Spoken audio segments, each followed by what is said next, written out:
Next lecture हमारा है permanent tissue के नाम से। परमानेंट टिश्यू, अगर आपने मेरिस्टेमेटिक टिश्यू के बारे में जान रखा है, जिनमें उनकी प्रॉपर्टीज होती हैं कि वो डिवाइड होते रहते हैं लगातार, मैं उनकी बात कर रहा हूँ, मेरिस्टेम की बात कर रहा हूँ, लगातार डिवाइड होते हैं, उनका डेंस साइटोप्लाज्म होता है, न्यूक्लियस परमानेंट होता है, सेल वॉल थिन होती है और न्यूक्लियस एब्सेंट होता, वो वैक्यूल एब्सेंट होती है, और या तो होगी तो बहुत छोटी होगी। उन्हीं पॉइंट्स का यहाँ अपोजिट आएगा। आप जानते हैं यहाँ पहला पॉइंट लिखा हुआ है कि these are derived from the meristematic tissue. These are derived from the meristematic tissue, मतलब कि ये meristematic tissue से ही बन के आते हैं, इनको meristematic tissue ही बनाएंगे। Cells formed from the division of meristematic tissue, okay? After maturity, the permanent tissue. Their cells do not divide further. ये पहला पॉइंट है इसका, बहुत ही इंपॉर्टेंट है, ये आपको नोट करना है, ये पूरा पैराग्राफ आपको नोट करना है। दे ग्रेजुअली, और इसको स्टेप वाइज लिखना है, दे ग्रेजुअली बिकम स्पेशलाइज्ड। ये बहुत ही इंपॉर्टेंट लाइन है, जब आप इसको एक्सप्लेन करेंगे तो इसी में एक और एक्स्ट्रा पॉइंट लिखना है। स्पेशलाइज्ड हो जाना, जैसे कि हम जानते हैं स्पेशल पर्पस को परफॉर्म करना, उसको स्पेशलाइज्ड होना कहते हैं। और ये स्पेशलाइज्ड के बाद आपको ब्रैकेट में यहाँ पे लिखना होगा, मैं यहाँ एरो से करके नीचे लिख रहा हूँ, वो स्पेशलाइज्ड के बाद लिख देना ब्रैकेट में, तो मैं वो यहाँ पे लिख दे रहा हूँ, by differentiation, comma, division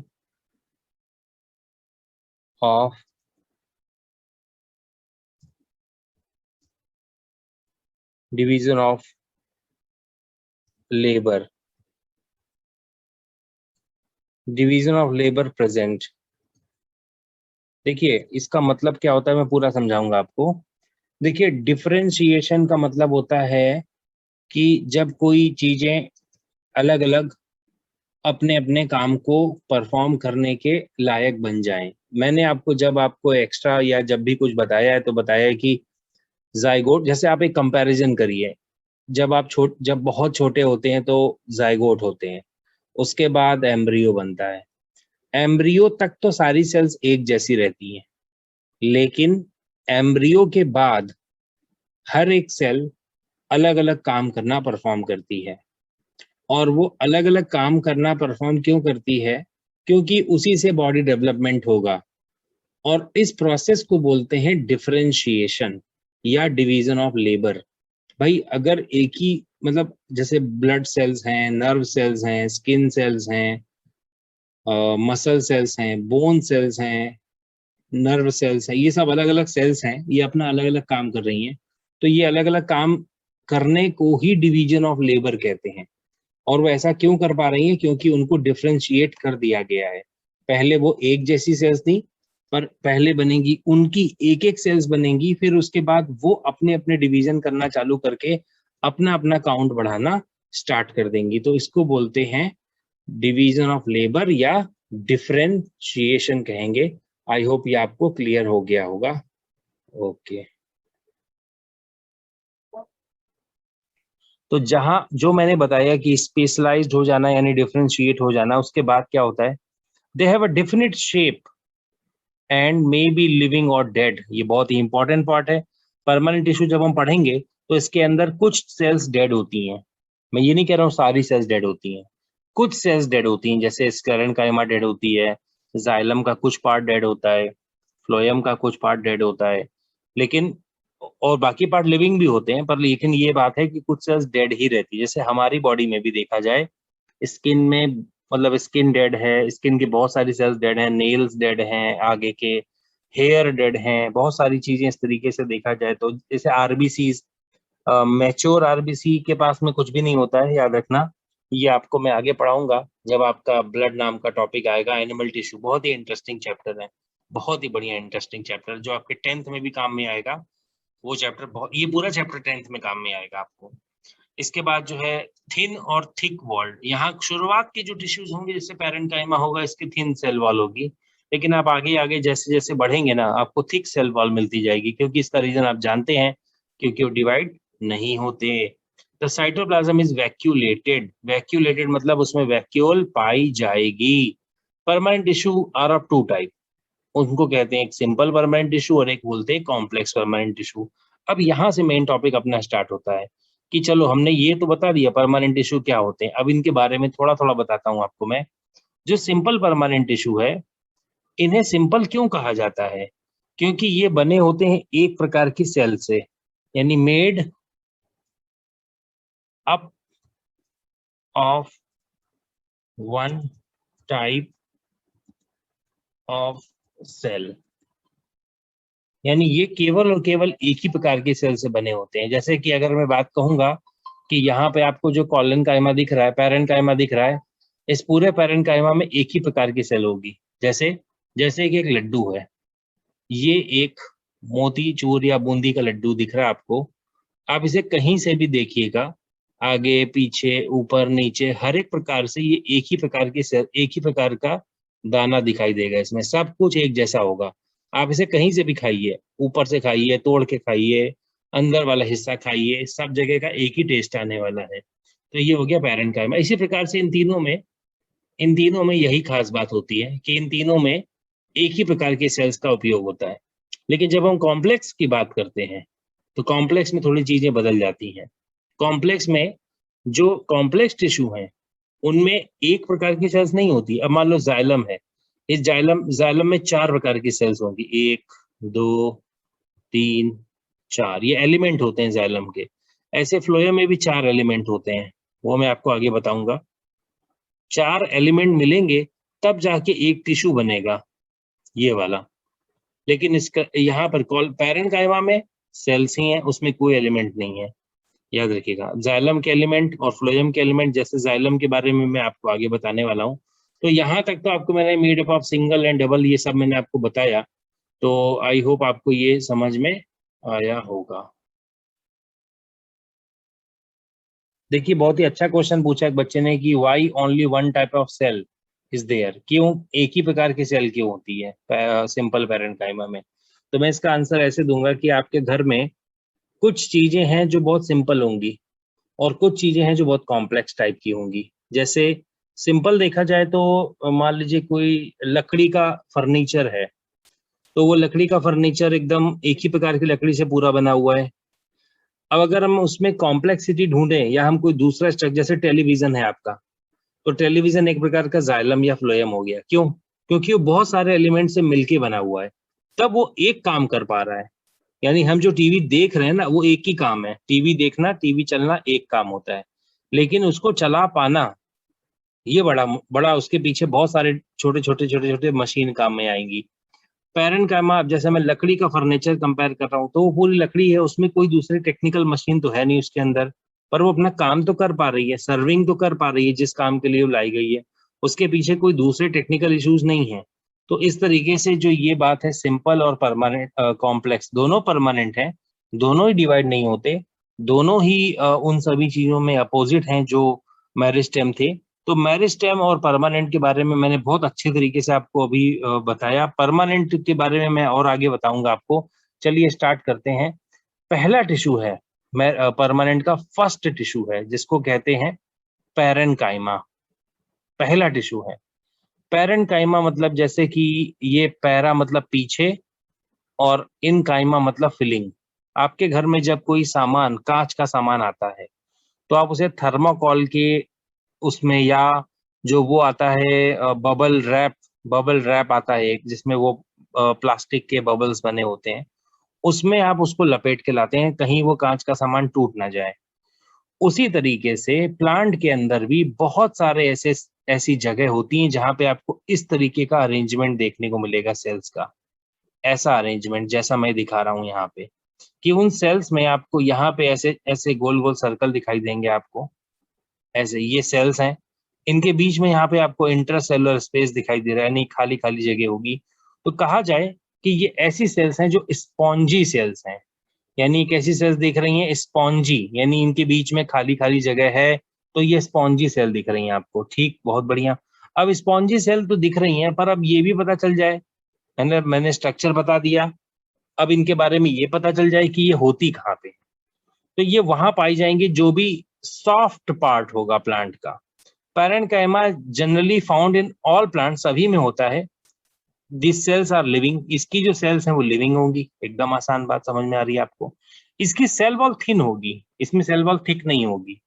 cellulose पाया जाएगा इसकी सेल वॉल का, और डेंस प्रोटोप्लाज्म है इसका, अभी भी डेंस प्रोटोप्लाज्म है, क्योंकि अभी अभी ये पहली सेल है जो मेरिस्टेम से बन के आई है। मतलब इनिशियल स्टेज में जो होगी वो उसमें बहुत ज्यादा चेंजेस नहीं आएगा, वो मेरिस्टेम जैसी ही होगी काफी हद तक कई मामलों में, और ये कभी कभी डिवाइड भी हो सकती है, कभी कभी इन सम केसेस ये डिवाइड होगी। अच्छा, अब आप कहेंगे सर ये तो आप उल्टा पढ़ा रहे हो, अभी तो आपने कहा था पैरेन्काइमा परमानेंट डिवाइड नहीं होता, लेकिन पैरेन्काइमा एक्चुअल में काफी क्लोज है आपका मेरिस्टेम से, इसलिए ये डिवाइड हो सकता है। अच्छा, within contain a small nucleus and surrounded a large central vacuole, इसमें वैक्यूल पाई जा रही है। ठीक है भाई, अब इसके बारे में क्या है, generally cells are rounded, oval, polygonal, spherical in shape. these the cells have intercellular space filled with air, वैसे तो जनरली खाली हवा भरी होती है इसके अंदर। अब ये देखो यहाँ पर कहाँ कहाँ पर पाया जाएगा। These cells are found in epidermis, cortex, pith, pericycle. अब आपको ये सब पता नहीं होंगे अभी, ये सब आपको कुछ नहीं पता है कि एपिडर्मिस कहाँ होती है, कॉर्टेक्स कहाँ होता है, पिथ क्या होता है, पेरिसाइकिल क्या होता है। ये सब एक डायग्राम आने वाला है, एनसीईआरटी में डायग्राम दिया गया है। बीच में इसी चैप्टर के सेंटर में एक डायग्राम दिया गया है, TS transverse section of stem और ट्रांसवर्स सेक्शन ऑफ रूट, उसमें ध्यान से देखना, ये सारे पार्ट्स आपको देखने को मिल जाएंगे, और आप कंपेयर कराना कि आपको क्या ऐसी ही सेल्स वहां पर देखने को मिल रही हैं या नहीं मिल रही हैं, और अगर मिल रही हैं तो ये अब वही काम करेगा जो मैं आपको काम समझाने जा रहा हूँ। ठीक है भाई, ये कहाँ कहाँ पे होगा, स्टेम में होगा, रूट में होगा, लीव्स में होगा, फ्लावर में होगा, फ्रूट्स में होगा, फ्रूट के पल्प में भी होगा। It also found in xylem and phloem. अब फंक्शन इसका बहुत ही ज्यादा इंपॉर्टेंट है, क्या काम करेगा। पैकेजिंग टिश्यू, अभी मैंने आपको बताया कोई इंपॉर्टेंट सामान ला रहे हो या कोई ऑर्गन है जिसको हमें फिल करना है, तो फिलिंग के काम करेगा, filling between the other tissue. आप एक लाइन ये लिखेंगे पूरी यहां से लेके यहां तक, बस इसके आगे नहीं लिखना, ये रीड कर लेना है। They maintain the shape and the firmness of the plant due to the turgidity, मतलब कड़क हो जाता है प्लांट, एकदम अंदर से पानी भर जाता है, उसको बोलते हैं टर्जिड हो जाना। उस समय पे इसके ही अंदर पानी भरा हुआ होता है, ठीक है ना। अच्छा, अगला पॉइंट क्या है, their cells store food material such as starch store in the parenchyma, यानी यहाँ पे एक और बहुत बड़ा काम है, सेकंड काम है कि ये स्टोरेज का काम करेंगे। जैसे आप स्पंज को जानते हैं, पानी को अंदर खींच लेगा, बहुत आसानी से मैं एक्सप्लेन कर रहा हूँ, बहुत इजी लैंग्वेज में एक्सप्लेन कर रहा हूँ कि जो ये टिश्यू है ये स्टोरेज का काम करते हैं। कैसे, क्योंकि इनके बीच में इंटरसेलुलर स्पेस है, तो जो फिलिंग है उसके अंदर चीजें आ जाएंगी, तो ये बहुत आसान है। अभी कहाँ कहाँ पे स्टोर कर रहा है, जैसे आलू, पोटैटो, देखा लिखा हुआ है कॉर्टेक्स ऑफ पोटैटो, मैंगो का जो पल्प है जो आप खा रहे हो, आप आम खाते हो उसका पल्प, वो भी स्टोरेज का काम करता है। और भी जो भी फ्रूट्स हैं उनका जो पल्प है वो सब पैरेन्काइमा होगा, याद रखना इस बात को। स्टार स्टोर्ज फूड मटेरियल, ये सब कुछ, ये पूरा लाइन आपको लिखनी है। अच्छा, इसके साथ साथ एक काम करना, सेकंड और थर्ड लाइन को आपस में मर्ज कर देना। Parenchyma cells store excretory product such as gum, tannin, resin, crystals of inorganic waste etcetera, इनको भी ये स्टोर करता है। आप देखते होगे प्लांट के स्टेम में से कुछ ऐसा स्टिकी स्टिकी लिक्विड गिर रहा होता है बाहर की तरफ को, वो तो गम कहलाता है। लेकिन प्लांट के अंदर हिस्से में, अंदरूनी हिस्से में जहां जहां पैरेन्काइमा होगा वहां वहां पर रेजिन, टेनिन, गम, ये वेस्ट होते हैं, वेस्ट। आपके घर में जो हींग यूज होती है ना, एसोफोडेटा, वो भी एक वेस्ट ही है जो प्लांट से लिक्विड जो है सेक्रीट होता रहता है। अफगानिस्तान या उस तरफ के कुछ एरियाज के एरिया में ऐसे प्लांट्स ज्यादा पाए जाते हैं, हींग वगैरह के। Parenchyma in xylem and phloem conduction of water, ये नहीं लिखना। Some parenchyma cells have the power of divide, ये मैंने आपको बोला भी था आपको कि ये कभी कभी डिवाइड हो सकते हैं, तो ये भी लाइन आप लिखेंगे। नंबरिंग आप अपने आधार पे कर देना। इसके बाद अगला पॉइंट, ये दोनों बहुत ही इंपॉर्टेंट पॉइंट है, आप इनमें स्टार लगाइए। अच्छा, पैरेन्काइमा का एक और नाम पड़ जाता है, उसे हम एरेन्काइमा के नाम से बुलाते हैं। एरेन्काइमा कब होता है? जब इसके अंदर एयर भरी होती है, एरेशन लिखा हुआ है, सॉफ्ट फ्लफी हो जाते हैं ये, और ये एक्वाटिक प्लांट्स में पाए जाते हैं, और ये बोआंसी देते हैं, यानी ये प्लांट को हल्का बनाते हैं, और वो ताकि पानी में क्या कर सके, फ्लोट कर सके। आपने बहुत सारे ऐसे प्लांट देखे हैं, लोटस हो गया, वाटर हायासिंथ हो गया, ये जितने भी प्लांट होते हैं, आप इनकी स्टेम को कभी भी ऐसे तोड़ के देखना, उसके अंदर से सॉफ्ट सॉफ्ट से स्पॉन्जी टिश्यू दिखाई देंगे, और उसी वजह से ये पानी में फ्लोट कर रहे होते हैं। और वो टिश्यू कौन से होते हैं? पैरेन्काइमा। उनका नाम क्या होता है? एरेन्काइमा। और वो क्या काम करते हैं? एयर स्टोर करते हैं, इस वजह से उसका नाम क्या पड़ जाता है? एरेन्काइमा। Okay, got it. इसके बाद जो अगला पॉइंट है, लीफ की अगर बात करेंगे हम, स्पेशली जो हम लीफ की बात करेंगे, तो जब लीफ को आप देखेंगे तो वो भी एक सॉफ्ट स्ट्रक्चर सा है, वो एकदम पतला स्ट्रक्चर है, और बहुत ही कोमल स्ट्रक्चर है। जब हम लीफ के सेल्स को अंदर से ध्यान से देखते हैं तो उनमें क्लोरोप्लास्ट पाया जाता है, और उनको उस तरीके के सेल्स को, यानी जो सेल्स होती हैं लीफ की, जो सेल्स होती हैं, पहले ये समझो, लीफ की सेल्स को बोलते हैं क्लोरेन्काइमा। नहीं, हाँ, क्लोरेन्काइमा। लीफ के सेल्स को क्या बोलते हैं? क्लोरेन्काइमा। और इसमें क्या पाया जाता है? क्लोरोप्लास्ट। लीफ की सेल्स को क्लोरेन्काइमा या मेसोफिल सेल्स भी कहते हैं, और उनमें पाया जाता है क्लोरोप्लास्ट, और उसमें स्टोर होता है क्लोरोफिल मॉलिक्यूल, जो कि फोटोसिंथेसिस कराने में हेल्प करता है। यानी लीफ के सेल्स को हम क्लोरेन्काइमा कहते हैं, यानी ये ऐसा ऐसा एरेन्काइमा जो लीफ में पाया जाए उसका नाम होता है क्लोरेन्काइमा, क्योंकि इसमें क्लोरोफिल पाया जाता है या क्लोरोप्लास्ट पाया जाता है। उसी तरीके से जैसे ऊपर वाले पॉइंट में, ऐसा पैरेन्काइमा जिसमें एयर होगी, तो उसमें आगे का वर्ड हटा दो, जो वो स्टोर करता है वही वर्ड जोड़ दो। क्या स्टोर करता है? एयर। तो उसके आगे एरन का मतलब पैरेन्काइमा है तो पी ए हटा दो और ए ई लगा दो, एरेन्काइमा। ऐसे यहाँ पर भी क्लो वर्ड लगा दिया गया, CHLO, क्लो। क्लो मतलब क्लोरोप्लास्ट, यानी ऐसा पैरेन्काइमा जिसके पास क्लोरोप्लास्ट हो, उसको क्लोरेन्काइमा कहते हैं। कभी भी कंफ्यूज मत होना, यहाँ पर दो नाम बहुत ज्यादा कंफ्यूजिंग है। आप दिख रहा होगा यहाँ क्लोरेन्काइमा, और अगले वाले टिश्यू का नाम है कॉलेन्काइमा। ये कॉलेन्काइमा, बहुत सारे बच्चे कॉलेन्काइमा और क्लोरेन्काइमा में कंफ्यूज हो जाते हैं। तो ये तो था आपका पूरा का पूरा पैरेन्काइमा के ऊपर पूरा का पूरा लेक्चर। तो अब हम बाद में पढ़ेंगे, अगला टॉपिक पढ़ेंगे कॉलेन्काइमा। चलिए देखिए, अगला टॉपिक है हमारा कॉलेन्काइमा। कॉलेन्काइमा एक दूसरा सिंपल परमानेंट टिश्यू है, तो हम इसके बारे में भी समझेंगे। Cells are oval polygonal in shape and generally found below the epidermis. अभी मैंने एपिडर्मिस के बारे में आपको जो बताया है, याद रखिएगा, इस डायग्राम को जानना बहुत ज्यादा जरूरी है। जो ये डायग्राम है एनसीईआरटी में, जो ये डायग्राम दिया गया है, जब तक आपके दिमाग में डायग्राम नहीं होगा, आपको यहाँ डायग्राम में एपिडर्मिस दिख रही है, इसके जस्ट नीचे यानी ये जो सेल्स दिख रही हैं आपको, ये कॉलेन्काइमा के सेल्स हैं, और फिर उसके नीचे पैरेन्काइमा है। तो ये आपको तब तक, जब तक ये डायग्राम याद नहीं होगा, तब तक आपको कुछ भी समझ में नहीं आएगा। अब आपको ये लग रहा होगा ये पार्ट क्या है, ये स्टेम है, आपको ये पूरी स्टेम दिख रही है, ऐसे देखिए जो यहाँ से जा रही है, उसमें से इसका एक सेक्शन ऐसे काट के यहाँ रखा गया हुआ है। ये पूरा पूरा नहीं है, ये केवल इतना सेक्शन काट के, ये इतना सेक्शन काट के ऐसे दिखाया जा रहा है आपको यहाँ पे। तो ये आपको पता चलेगा, जब तक आप डायग्राम नहीं याद करेंगे तब तक आपको ये कुछ याद में समझ में नहीं आने वाला है। तो मैंने जो आपको अभी यहाँ पर बताया, पैरेन्काइमा एपिडर्मिस के नीचे पाया जाता है डाइकॉट प्लांट में। ये डाइकॉट का मतलब जिसमें दो सीड्स पाए जाते, दो कॉटिलेडन पाए जाते हैं।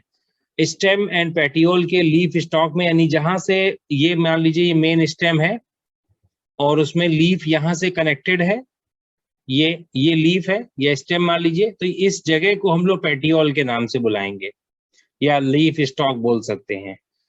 They are closely packed. यहाँ पर एक अलग बात आ रही है, पिछले वाले टिश्यू में यानी पैरेन्काइमा में एक खास बात थी कि वो बहुत ही लूज थे, उनके बीच में इंटरसेलुलर स्पेस था। लेकिन आप नीचे वाले डायग्राम को ध्यान से इसको देखिए, यहाँ पर आपको कहीं पे भी जरा सा भी इंटरसेलुलर स्पेस नहीं दिखाई दे रहा है। आपको इस वाले स्ट्रक्चर की बात कर रहा हूं मैं, लेफ्ट वाले की। एक सेल और दूसरी सेल के बीच में देखिए बिल्कुल भी गैप नहीं है, बिल्कुल भी गैप नहीं है। तो आपको यहाँ पर जो मैंने बोला कि यहाँ एक भी बिल्कुल कुछ भी यहाँ पर इंटरसेलुलर स्पेस नहीं दिया गया है।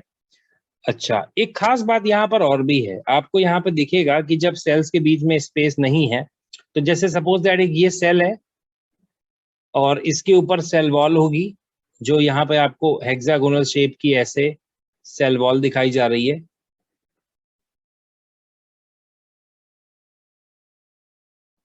अब इस सेल वॉल के ऊपर एक जो कॉर्नर है, जो इसका कॉर्नर है, वहां पे आपको एक एक्स्ट्रा केमिकल दिखाई दे रहा है। यहाँ पे ये देखो, ये सीमेंट के जैसा काम कर रहा है, इसको और मजबूत करता है। जैसे कि हमारे पिलर होते हैं दीवार में, चारों कॉर्नर पे होते हैं, ऐसी सेल के हर एक कॉर्नर पे एक ऐसा डेंस केमिकल पाया जाएगा। उस केमिकल को पैक्टिन कहेंगे हम लोग। हम यहाँ पे अंडरलाइन कर देंगे, यहाँ पे दिया गया है, बिल्कुल दिया गया है। अभी यहाँ देखना क्या लिखा हुआ है कि their cell wall are much thickened at the corner due to cellulose and pectin. Cell wall cellulose की बनी हुई है, लेकिन कॉर्नर में पैक्टिन है। Where number of cells join together, cells are living. ये बात बहुत ही ज्यादा इंपॉर्टेंट है, पैरेन्काइमा भी लिविंग था और कॉलेनकाइमा भी लिविंग है और वैक्यूलेटेड है। Cell wall is irregularly thicken. यहाँ पर आपको सेल वॉल जो दिख रही है वो एकदम एकदम बराबर नहीं दिख रही है। अगर आप इस डायग्राम को देखेंगे तो ये सेल वॉल कहीं पर थिक है, यहाँ पर आप देख सकते हैं थिकनिंग लिखा हुआ है, मैं सर्कल कर रहा हूँ। जैसे ये सेल वॉल जा रही है सीधे, देखो ये सेल वॉल जा रही है, फिर ये देखो यहाँ थिक हो गई, फिर थिन हो गई, फिर ऐसे, यानी इरेगुलर थिक है, एक जैसी थिकनिंग नहीं है सब तरफ पे। Thickening due to which of the plant become firm and elastic. याद रखिएगा, जब कोई चीज ज्यादा मतलब ऐसा एकदम सीधी नहीं होती है, उसमें कुछ कुछ कहीं कहीं पर एक्स्ट्रा चीजें पाई जाती हैं, इस वजह से वो और मजबूत और इलास्टिक बनती है। Sometime these cells contain chloroplast, कभी कभी इनमें क्लोरोप्लास्ट होता है। हर्बेशियस प्लांट्स में ये परमानेंट मैकेनिकल टिश्यू है और बाकी मोनोकॉट्स वगैरह में ये सब अब्सेंट होते हैं। ये बहुत ही इंपॉर्टेंट पॉइंट है, याद रखिएगा। मोनोकॉट जैसे चावल, गेहूं, मकाई, जिनकी लीफ में पैरेलल वेनेशन पाया जाता है, उन्हें मोनोकॉट कहते हैं और उन्हें ये नहीं पाया जाएगा। अच्छा, अब इसके काम बता देते हैं।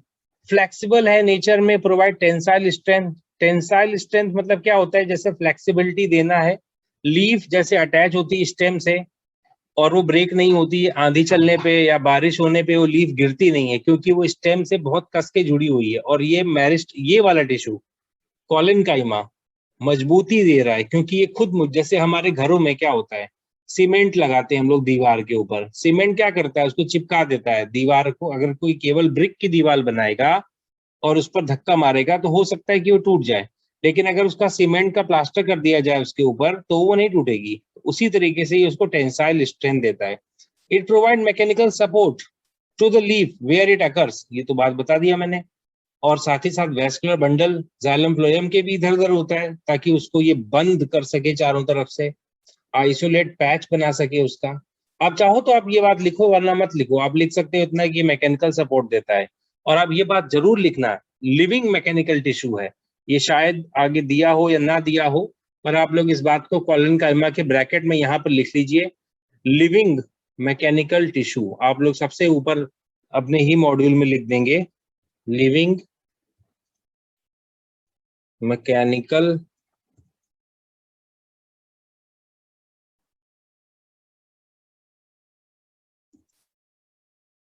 Tissue, living mechanical tissue. याद रखिएगा, ये सपोर्ट देते हैं, मैकेनिकल का मतलब यही होता है, सपोर्ट देने वाले को मैकेनिकल कहते हैं। इट रेंडर सप्लीनेस, मतलब पिचक नहीं, पिचकने से रुकता है। जैसे आप एक पत्ते को दबाएंगे तो वो दब नहीं जाएगा।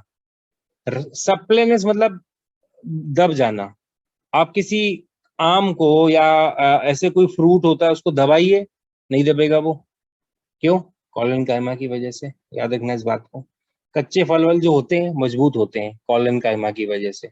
आपको और भी बताऊंगा मैं स्टेरॉइड्स के बारे में, वो अगले टॉपिक में आएगा। क्लोरोप्लास्ट कभी कभी होता है, ये कर सकते हैं, पर आप वो मत लिखना। आप केवल और केवल ये पहले सेकंड पॉइंट जो है, आप mechanical support where of the leaf, बस इतना इतना लिखना है। इतना ही लिखना है, इसके आगे कुछ नहीं लिखना है, सब छोड़ देना है। ठीक है ना? ये हो गया। सप्लाइनेस वाली बात भी छोड़ देनी है और लास्ट वाला पॉइंट भी छोड़ देना है। डायग्राम जरूर बनाना है इसका। ये आपको लिखना होगा पूरा का पूरा, ये आपको पूरा पूरा लिखना है। उसके बाद ये मैंने आपको समझा दिया है, पैरेंकाइमा के फंक्शन समझा दिए, ये समझा दिया है, और ये भी हो गया है। तो ये अब अगला टॉपिक आपका जो स्टार्ट होता है वो आएगा आपका स्क्लेरेनकाइमा। स्क्लेरेनकाइमा डेड होते हैं, याद रखना। स्क्लेरेनकाइमा डेड टिश्यू होते हैं, परमानेंट है, लेकिन ये मैकेनिकल सपोर्ट भी देते हैं। अब आप बोलोगे सर ये भी तो मैकेनिकल सपोर्ट दे रहे थे। हाँ, कैलोनकाइमा भी मैकेनिकल सपोर्ट देते हैं, बट वो लिविंग होते हैं, लेकिन इनकी लोकेशन अलग होती है। अब ये कहाँ पाए जाते हैं? दीज आर कंसिडरेबली, क्या लिखा है? Considerably thick wall and lignified with simple और ब्रॉडेड पिट्स in their wall and are characterized by the absence of living protoplasm। देखिए इनके पास लिविंग नहीं होता प्रोटोप्लाज्म, डेड होते हैं ये। यहाँ पर क्या होता है, देखो यहाँ पर कुछ चीजें बदल रही हैं। जैसे वहां पर सेल वॉल था, ठीक है, यहाँ पर भी सेल वॉल है, दिख रही है आपको यहाँ पे सेल वॉल। सेल वॉल दिख रही है आपको यहाँ पे।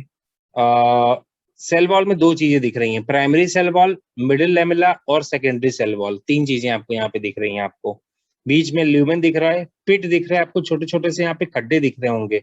एक सेल से दूसरी सेल में जाने के लिए यहाँ पे छोटे छोटे से खड्डे आपको दिख रहे होंगे, ऐसे ऐसे ऐसे जाने वाले। ठीक है। इसके बाद इसमें एक और चीज पाई जाती है, सब जगह पे इसमें लिग्निन पाया जाता है। यहाँ लिखा होगा लिग्निफाइड, यानी कि सेल वॉल है, सेलुलोज की है, लेकिन वो लिग्निफाइड, यानी इसके ऊपर लिग्निन अलग से पाया जा रहा है इसके ऊपर।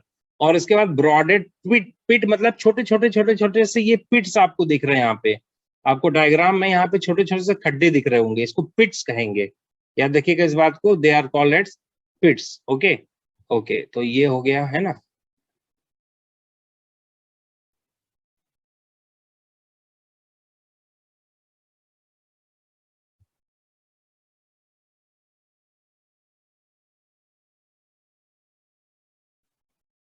अच्छा, on the basis of variation form structure दो प्रकार के होते हैं, फाइबर और स्क्लेरिड। फाइबर लंबे होते हैं, स्क्लेरिड छोटे होते हैं। फाइबर में पॉइंटेड एंड होता है ऊपर और नीचे, स्क्लेरिड ऐसा नहीं होता है। स्क्लेरिड बहुत स्टिफ होता है, कड़क होता है। स्टिफ किस स्क्लेरिड, जैसे आप ये आप देखते हैं कोकोनट का जो शेल देखते हैं, कोकोनट का जो शेल है वो जो तोड़ा जाता है कस के, वो किससे बना होता है? स्क्लेरिड से बना होता है, याद रखना, स्क्लेरिड से।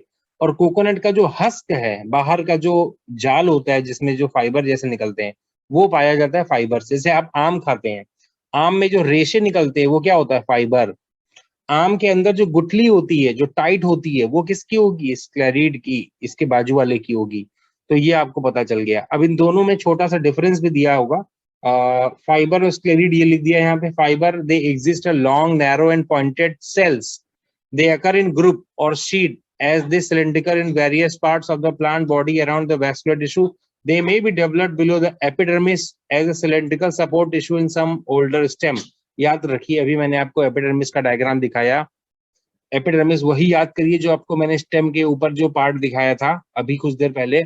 उसके बाद उसी के नीचे जो पार्ट हार्ड हो जाता है, यानी कि जो पार्ट हार्ड हो गया है वैस्कुलर टिश्यू के अराउंड और आसपास के जगह पे, जहां पर भी वो हार्ड हो जाएगा वो फाइबर मतलब वहां पाया जाएगा।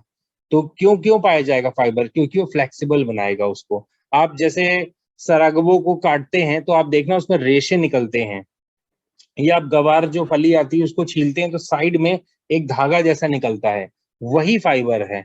अच्छा, इसके बाद स्क्लेरिड क्या होते हैं? स्क्लेरिड थिक वॉल्ड होते हैं, इसमें शॉर्ट होते हैं, थोड़े छोटे होते हैं, आइसोडायमेट्रिकल, पॉलीहेड्रल, ये सब जरूरत नहीं लिखने का इतना। डेड सेल्स हैं, नैरो एंड है, कैविटीज ल्यूमेन, ड्यू टू इसका नैरो ल्यूमेन होता है, बीच की जगह कम, ज्यादा ज्यादा बड़ी नहीं होती इसमें। स्क्लेरिड में अगर सिंगली और प्रेजेंट इन ग्रुप, तो ये आपको पता चल जाएगा। और ये फ्रूट सीड, जैसे आप पियर खाते हैं, कच्चा आम खाते हैं, तो उनके अंदर स्क्लेरिड पाया जाता है। जो उसका जो फ्रूट का जो पल्प होता है, कच्चा जब तक होगा वो, तब तक बहुत मजबूत होगा वो, आप उसको पटक भी देंगे ना तो भी वो टूटेगा नहीं। तो क्यों? क्योंकि उसमें स्क्लेरिड पाया जाता है। अच्छा, स्क्लेरिड, इसके बाद ये हो गया, fibre and sclerid are thick walled, consist of wall along the content, ये लिखना नहीं है आपको, केमिकल प्रेजेंट नहीं, ये छोड़ दो, ये मत लिखना, ये नहीं लिखना।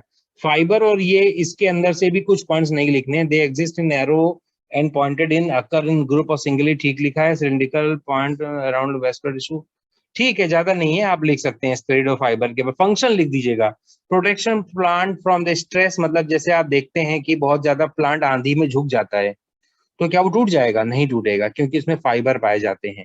और स्क्लेरिड से वो कड़क होता है, जैसे आप जानते होंगे, जैसे शीशम की लकड़ी होती है, टीक वुड होती है, वो छुओगे तो बड़ी चिकनी चिकनी सी दिखती है। तो आप जानते होंगे शीशम की लकड़ी में स्क्लेरिड ज्यादा पाया जाएगा, स्क्लेरिड ये वाला टिश्यू। पर लेकिन शीशम की लकड़ी में फ्लेक्सिबिलिटी कम होती है, अगर आप उसको ज्यादा बेंड करेंगे तो वो टूट जाएगी। लेकिन बैम्बू, बैम्बू को आप जानते हैं, बैम्बू को आप कितना भी फ्लेक्सिबल करिए वो टूटेगा नहीं, क्योंकि बैम्बू में पाया जाता है फाइबर।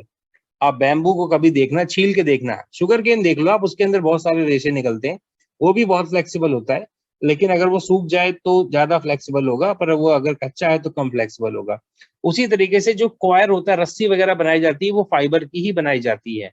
तो ये बहुत ही सिंपल है, मैं आपको की पॉइंट बता देता हूँ स्क्लेरिड के बारे में। स्क्लेरिड के बारे में की पॉइंट ध्यान से सुनिए। स्क्लेरिड डेड मैकेनिकल टिश्यू है। स्क्लेरिड में दो चीजें होती हैं, फाइबर और सॉरी, स्क्लेरिड नहीं, स्क्लेरेनकाइमा में, स्क्लेरेनकाइमा में दो चीजें होती हैं, स्क्लेरेनकाइमा फाइबर, स्क्लेरिड्स। और ये दोनों में थोड़ा डायग्राम में गलती है, यहाँ फाइबर की जगह स्क्लेरिड आएगा। इसके बाद जो है जो स्क्लेरिड का जो डायग्राम वो है, स्ट्रक्चर है, वो हार्ड होता है, शॉर्ट होता है, और उसके ऊपर भी लिग्निन होता है, दोनों के ऊपर ही लिग्निन पाया जाता है। याद रखना, कॉलेनकाइमा में पेक्टिन था, इनके पास लेग्निन है, और ये हार्ड होते हैं। अब मैं आपको एक कोकोनट का डायग्राम दिखाऊंगा, और वहां से आपको पता चल जाएगा कि कौन सी चीज। देखिए, यहाँ पर जो कोकोनट का जो व्हाइट पार्ट दिख रहा है ना, ये पार्ट, यहाँ पर फाइबर होंगे। उसके बाद जो अंदर जो हार्ड, जो एकदम गोल गोल शेल आता है, वो स्क्लेरिड होगा। तो बस इतना काफी है आपके लिए, जो मैंने आपको यहाँ पे बताया इसके बारे में, दैट इज इनफ। जो भी मैंने आपको समझाया, स्क्लेरिड तो कंप्लीट हो गया है। इसके बाद आपको मैं, अगला टिश्यू होगा वो आपको मैं आगे बाद में